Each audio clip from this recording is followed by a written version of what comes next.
Welcome to the Soccer Huddle. This is your boy Mojere, and welcome to our second series, the last one of our title series. Where are we? Where we look into the top eight of last season teams, where they are now, where are the positives, and what are the negatives of this season. We've already looked at um, the other four teams: Newcastle, Chelsea, Liverpool, and Spurs. Today we're gonna look at Man United, we're gonna look at Aston Villa, and we're gonna look at the current league champions Arsenal, and gauge on how they've they've done compared to last season and this season. We're gonna look at the negatives and the positives, and as always, get down into the comment section. Let's have a conversation. Let's discuss, and let's see what we can come up. So let's go straight into it, and we check on Aston Villa's positives and negatives. So the negatives of Aston Villa for this season, we've seen, and I think a lot of people have mentioned it in terms of squad depth. Now, you look, as I said, at Newcastle as well. When you play in Europe, when you play in the two domestic leagues, and you play in the league as well, you need squad depth. Why? Because sometimes your team can get fatigued the more you go into the later stages of any cup competition, which means more games, more on your players, injuries as well, plus suspensions. Those play a very key role, and most teams, I don't understand if they don't want to or don't have the money to invest in that squad depth. But you look at, if you've got a bigger squad as well, can you make them all happy? So you look at Aston Villa as well. They're not always dominant in games that they play. You look at the game they played against my team, Manchester United. We lost that game. I remember by two brilliant goals from Morgan Rogers. You look at that game, Man United were the better team on the day. A draw would have been a fair reflection of the game. But they've won the game. They've won the game. They were not dominant. And the other games as well in the league where you felt that they could have done something more. You felt like they could have given us something, but they didn't because of that. And you look at also the goal difference as well.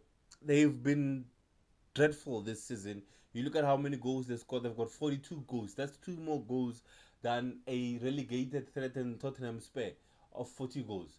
They're sitting in fourth position because of they got more wins, but their goals 42. There's just two goals ahead of Spurs, which are in a relegation battle. Now we look at the positive side.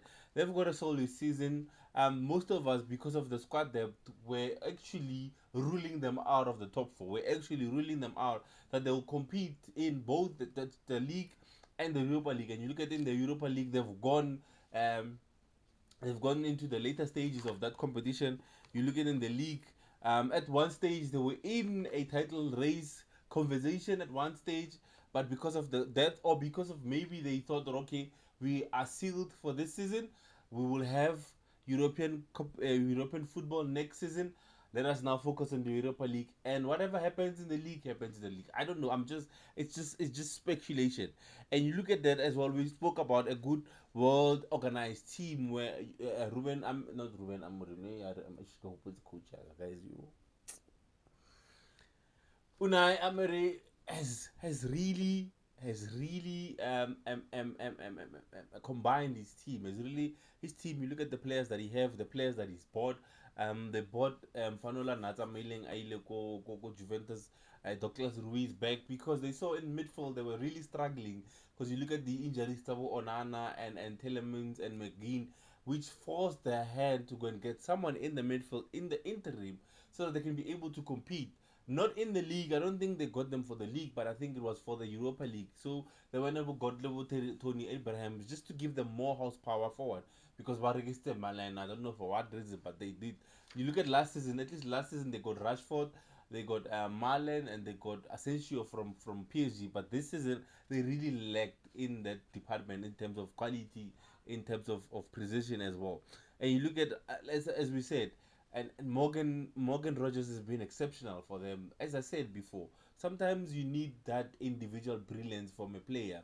When your team is out and about, when your team is not really gelling, when your team is really not finding their form, but if you have that one player that can actually make a difference in a match, and for them it has been for me personally it has been Morgan Rogers, and that's why we see them sitting comfortably in fourth position. I think they will finish probably sixth or fifth if anything goes up. So let's go look at my team, Manchester United, third in the lock with 55 points, a point ahead of Aston Villa, who we beat in our last game, if I remember carefully. Yes, I think we beat them. Or did we draw? Yeah, we beat them. So you look at the negatives, man. And last season, I think when you look at Ruben Amorim system, when you look at his team, how he laid his team, defensively wise, we were a bit we did not concede so many goals. Some may say we were preserved and taking teams. You always look for teams to come at us, but we didn't concede any goals. And you look at this season, we've conceded more goals. We've conceded about 43 goals, which is not bad, but it is not good at all. You look at the top three.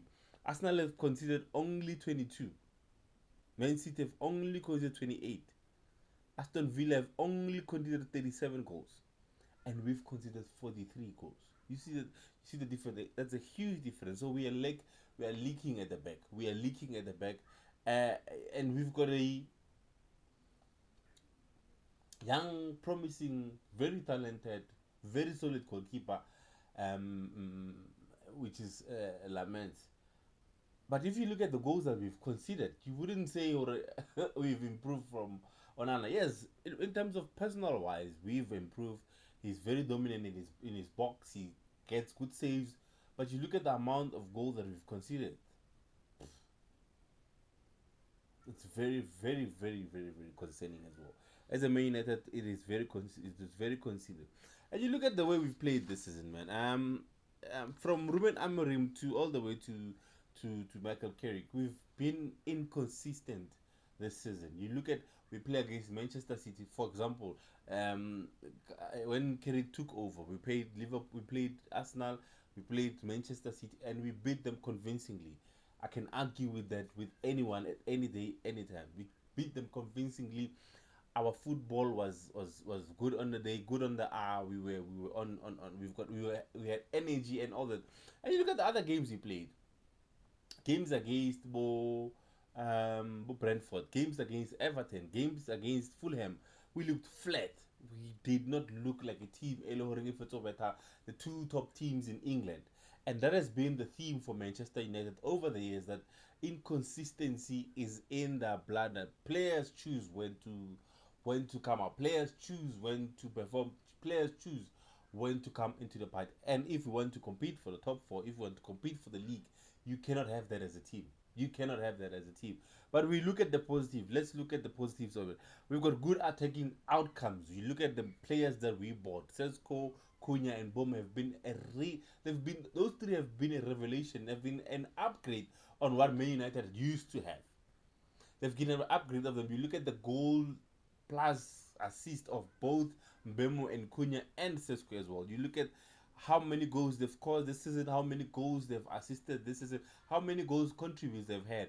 And obviously, never forgetting the Portuguese maestro in the middle of the park. So our threat going forward, we are very dangerous. We are very dangerous. We are very dangerous. We've got improved results versus mid-table teams, and it's not. It is correct, but it's not correct as well. We tend to decide, or we tend to decide when we want to turn up on matches. We tend to decide which matches we want to perform at. That's why I say yes, we've improved against the middle team, which for me also the last team I was gonna speak about, Arsenal, they've improved. In order for you to win league games, I win league games winning against the top six. You win the league against the bottom team, against the mid-table team. And I think Man United we've increased on that, and you can even see that we've progressed so well that we're in the top three. If you were told me or told someone at December that Man United come end of March would be number three, a point ahead of number four, and 5 points ahead of number five, someone would have laughed at you. After 31 games, someone would have laughed at you. Would have laughed at you. But you can see the improvement. You can see the. I'm not here to speak about who's responsible for those improvements. You'll make up your mind. You'll make up your mind in the comment section. Me, I'm not gonna say anything. I'm just gonna say there's been an improvement. Man United are in the top three, and I think I can confidently say that we are in Europe next season. Whether it's the Champions League or Europa League, we are in Europe next season. So let's move on to our second last team of the day on our series of where are we.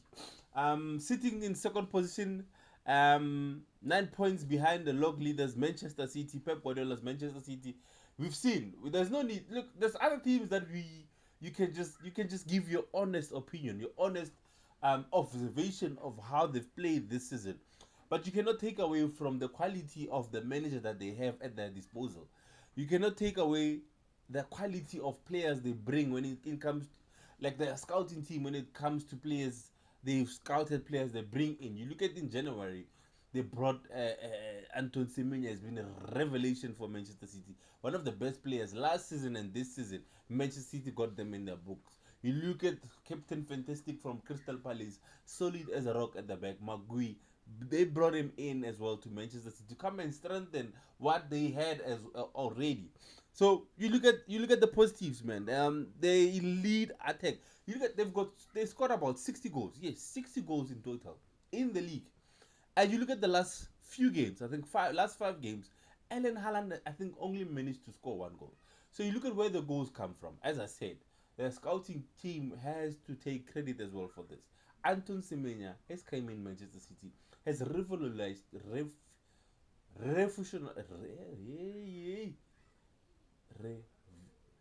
revolutionized that attack.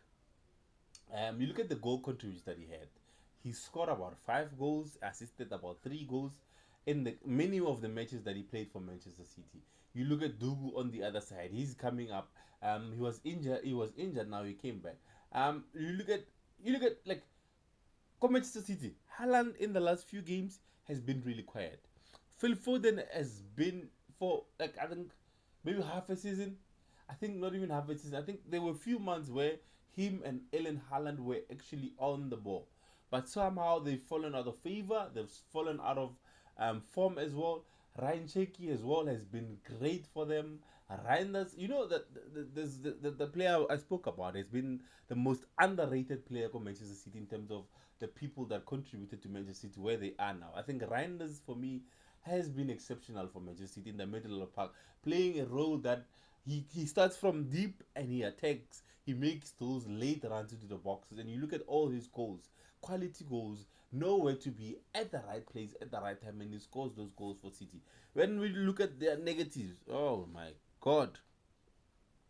The last point that I wanted to mention in Manchester City in terms of the positives is that they actually have a big team mentality. They know how to beat the best.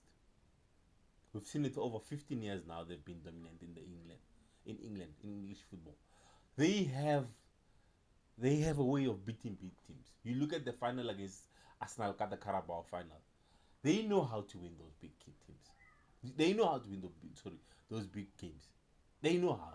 That's why you find themselves in the last five years. They've won the league 4 times.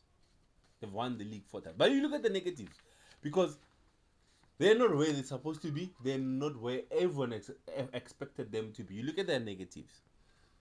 Um, they slightly more goals conceded than the league leaders. They occasionally inconsistently this season. They've relied on big players on big teams on big games. Sorry, they relied heavily on certain players or big players in big games without even relying on individual. As I said, Erling Haaland in the last few games has not been scoring that much. And you look at their last 5 games, they've won 3 and they've drawn 2. They're the chasing pack. Who are they chasing? The people that or the team that they're chasing has won 5 goals. I've won 4 games in 5 games. So you can see there's no consistency in terms of Man City. And you look at like the whole season, this season, I don't think they've managed to have about 5 straight wins in the league. Obviously, you can blame that to injuries, red cards, or having transitioned Pep Guardiola transitioning a new team changing his backbone, changing his whole team, and having new teams, having to give them instructions on how he wants them to play. We can blame that. And if we look at that, it's actually impressive where they are. Because if you look at the backbone of Manchester City, it's not playing anymore. It's not there. Book Kevin De Bruyne, they're not there. Book John Stones are not playing. Book Kyle Walker have left. But Rodri hasn't been part of Man City in a while now. The injuries kept him out as well. So you look at that and it's very impressive. Let's look at our last team for. Let me know if you've liked the series so far of where we are. We look at all the 8 teams, the best teams last season and this season in the EPL. We look at the local leaders now. Arsenal Football Club, who in my opinion deserve to win the league. Deserve and capable, two different things. Let's start with the negatives. They feel pressure when in a title race, and I think this season they've improved a bit. Unlike last season, this season they've improved a bit, but you can still see there were games where I think game Ella Wolves, game Ella, I think Brighton, game I think it was Bournemouth or Brighton away. You could see in the faces of the players they were actually starting to show, or they now afraid, or they it's like ish, it mustn't happen again. It was like it mustn't happen again. It wasn't happen again. But I loved how what they did after that. They picked themselves up and they started getting results. They in the quarterfinals of the Champions League, quarterfinals of the Champions League.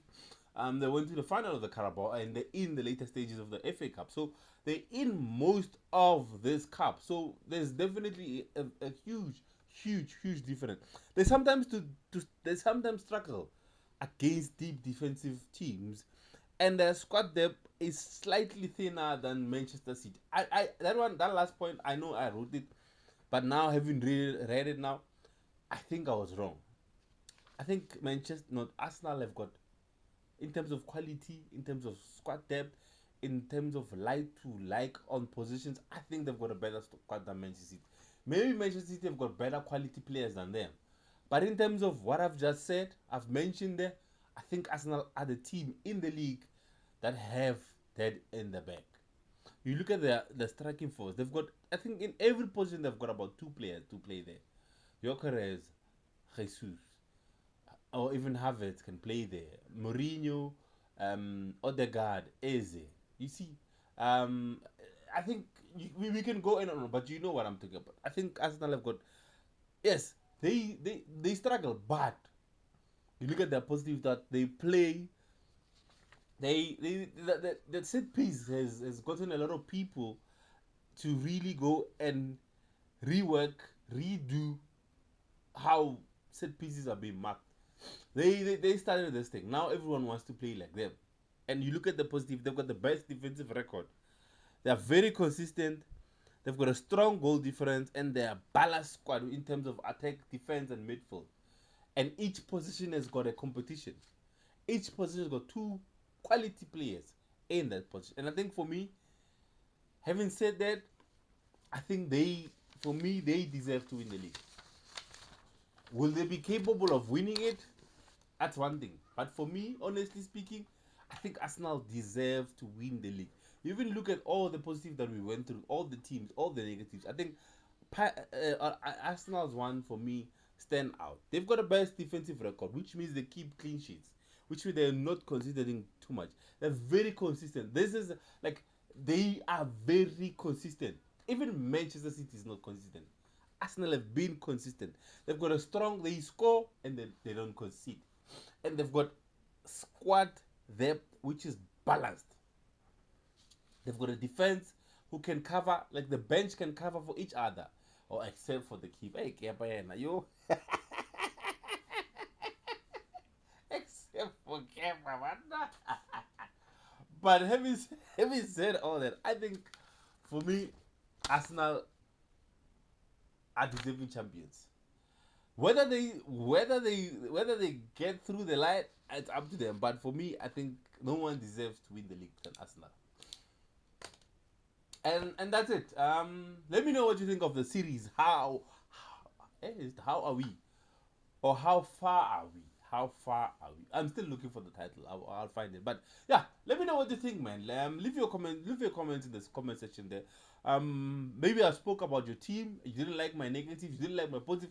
Or maybe you would like to add as well onto what I've said. It's a conversation. It's open. Let's gauge on what happened last season, on what's happened in this season, and let's see where we are. As a fan base, as loving fans of this beautiful football. And again, guys, now my word is not final. I am not God. I'm just an ordinary guy discussing the beautiful game, discussing Quile Yamot. And until we meet again, remember prevention is better than cure. Don't risk it unless it's for I'm out.